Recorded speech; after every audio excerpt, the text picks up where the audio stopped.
pace up. Learn and grow.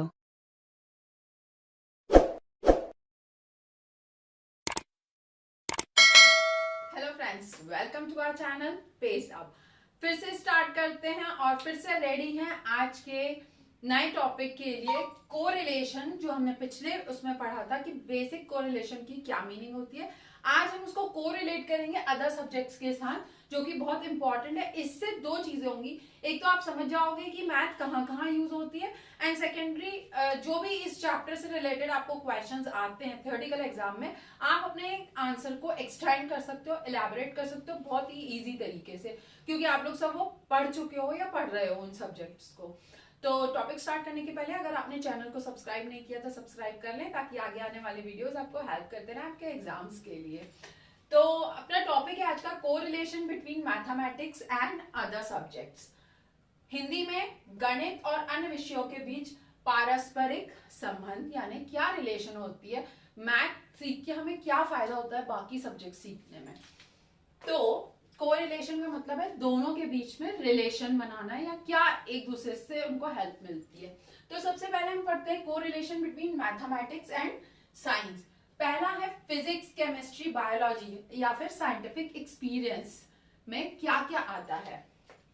Science and mathematics are supplementary to each other. बिल्कुल supplementary है, एक चीज आप समझोगे आपको दूसरी चीज समझ में आ जाएगी। जैसे लॉज, प्रिंसिपल्स, फॉर्मूले can't be present without mathematics. Physics के फॉर्मूले हो गए, केमिस्ट्री की इक्वेशंस हो गई, बायोलॉजी में भी कुछ चीज आपको ज्यादा कम सेल्स नापने हैं, या लॉज हैं आपके, लॉज ऑफ मोशन है, लॉज ऑफ अट्रैक्शन है, बहुत सारी चीजें हैं जो मैथमेटिकल कैलकुलेशन के बेस्ड पर हैं। अब इसके अंदर, साइंस के ही अंदर आता है एक एग्रीकल्चर फील्ड। भाई एग्रीकल्चर में कैसे यूज होता है, बहुत यूज होता है। कैसे यूज होता है, सॉइल कैसी होनी चाहिए, सीड, बीज कैसा डालें, water, distance between two seeds, दो बीजों के बीच कितने डिस्टेंस पे उसको लगाया जाए, growth of seeds, water, types of fertiliser and its proportion. Fertiliser यानी जो हम दवाइयां डालते हैं पेड़ों में, उनका भी प्रपोर्शन होता है, नाप होता है। ऐसा नहीं आपने बहुत सारी डाल दी तो पता चला पूरे पेड़ ही जल गए। तो प्रोपोर्शनेट मात्रा में हमें उनको डालना पड़ता है। और आपको पता ही है एग्रीकल्चर एक बहुत बड़ा सब्जेक्ट है जिसको लोग स्टडी करते हैं। नेक्स्ट है मेडिकल फील्ड। ऑफ कोर्स बहुत इंपॉर्टेंट है भाई, हर किसी को ब्लड प्रेशर है, किसी को हाई, किसी को लो। कैसे नापते हैं, नंबर्स में ही तो नापते हैं। 90, 120 नॉर्मल है, फिर उससे ज्यादा हुआ तो बीपी बढ़ गया, कम हुआ तो बीपी लो हो गया। To measure blood pressure, to detect proportion of sugar in the blood. Blood pressure नापने के लिए, proportion of sugar in blood, sugar नापने के लिए भी ब्लड में यूज होता है। ये तो कुछ ही एग्जाम्पल है, आपको कुछ और भी आते हो तो वो लिख सकते हैं। Proportion of haemoglobin can be measured with the help of mathematics. अब हीमोग्लोबिन एच भी नपाते हैं ब्लड लेके, कि भाई ज्यादा है, कम है, किसी का बहुत कम है, तो आप टैबलेट्स लो, कवर अप करो, है ना, बैलेंस करो। तो हमने साइंस के अंदर पढ़ लिया, पहले फिजिक्स, केमिस्ट्री, बायोलॉजी, फिर एग्रीकल्चर फील्ड, फिर मेडिकल फील्ड। अब केमिस्ट्री, बैलेंस करने के लिए, केमिकल रिएक्शंस को बैलेंस करने के लिए, जैसे ये NaOH में प्लस हाइड्रोक्लोराइड में लाएंगे तो सोडियम क्लोराइड प्लस वाटर मिल जाएगा हमें। तो ये भाई इसमें H2O ही होना चाहिए, 2 होनी चाहिए क्वांटिटी, हाइड्रोजन की यहाँ पे 1 है, यहाँ पे क्लोरीन की 2 है ना, इस तरीके से। अब हमारा सेकंड है जो कि है correlation between mathematics and social science. यहाँ हमने साइंस पढ़ा था, यहाँ पे सोशल साइंस है। अब सोशल साइंस के अंदर कौन कौन से सब्जेक्ट आते हैं, सोशल साइंस के अंदर आता है हिस्ट्री, ज्योग्राफी, सिविक्स, इकोनॉमिक्स। आपको कुछ और आइडिया हो साइकोलॉजी वगैरह का तो आप उस पर भी लिख सकते हैं। हिस्ट्री में कैसे भाई इंसिडेंट्स याद रखने, आपको ईयर्स याद रखने, आपको वॉर्स कब हुए हैं, किस एरा में हुए हैं, किस पीरियड में हुए हैं, किस ड्यूरेशन में हुए हैं, वो सब आपको ध्यान रखना पड़ता है। जैसे incidents in the history with date, graphs related to time, period, duration of various war, जो मैं ऑलरेडी आपको बता चुकी हूँ।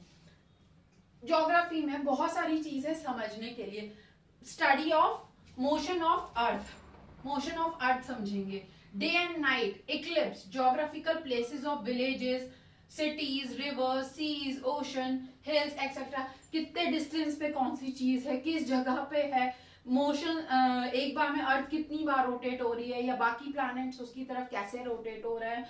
सोलर सिस्टम के भी हर एक प्लैनेट का अपना कैलकुलेशन, वैल्यू, डिस्टेंस सब कुछ है। Study of rivers includes its place of source, speed, direction, dams on it, storage of water in dams, etc. एक एग्जांपल दिया है कि भाई आप रिवर की स्टडी कैसे करोगे, कि कहाँ से स्टार्ट हो रही है, कहाँ पे खत्म हो रही है, कितना डिस्टेंस वो कवर कर रही है, किस स्पीड से कहाँ पे वो बह रही है, किस सिटी में, कितने डैम्स उसके ऊपर बनाए गए हैं, और वाटर स्टोरेज उन डैम्स में कितना कितना है। तो ये सब कैलकुलेशन आप कैसे करोगे, मैथ्स के ही थ्रू करोगे या नंबरिंग में ही बताओगे। नेक्स्ट है सिविक्स। सिविक्स यानी जो हमारी डेमोक्रेसी है उसको हम कैसे रिप्रेजेंट कर सकते हैं, वो होता है सिविक्स के अंदर।